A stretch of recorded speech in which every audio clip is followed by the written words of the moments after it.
સુરેન્દ્રનગરમાં ફરી એકવાર ઝડપાઈ છે ખનીજ ચોરી. ખનીજ માફિયાઓ જે રીતે અહીં કાર્બોસેલના 7 કુવા ઝડપી પાડવામાં આવ્યા. ચોટીલા નાયબ કલેક્ટર અને મૂળી મામલતદાર સહિતની ટીમે દોડિયા ગામમાં ગેરકાયદેસર ખનન ઉપર ચેકિંગ હાથ ધર્યું હતું.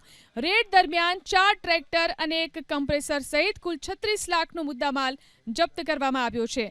રેડ દરમિયાન 7 કાર્બોસેલના કુવામાંથી 38 જેટલા મજૂરોને રેસ્ક્યુ કરીને બહાર કાઢવામાં આવ્યા. અમકુભાઈ થસેરા, સુનિલભાઈ કુચડિયા અને ભરતભાઈ આ ત્રણેય શખ્સો કરતા હતા ગેરકાયદેસર ખનન. આ ત્રણેય શખ્સો સામે ગુજરાત લેન્ડ ગ્રેબિંગ એક્ટ હેઠળ ગુનો નોંધી અને કાર્યવાહી શરૂ કરવામાં આવી.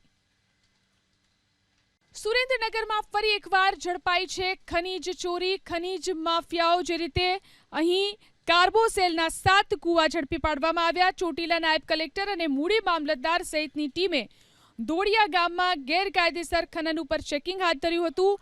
રેડ દરમિયાન 4 ટ્રેક્ટર અને 1 કમ્પ્રેસર સહિત કુલ 36 લાખનો મુદ્દામાલ જપ્ત કરવામાં આવ્યો છે.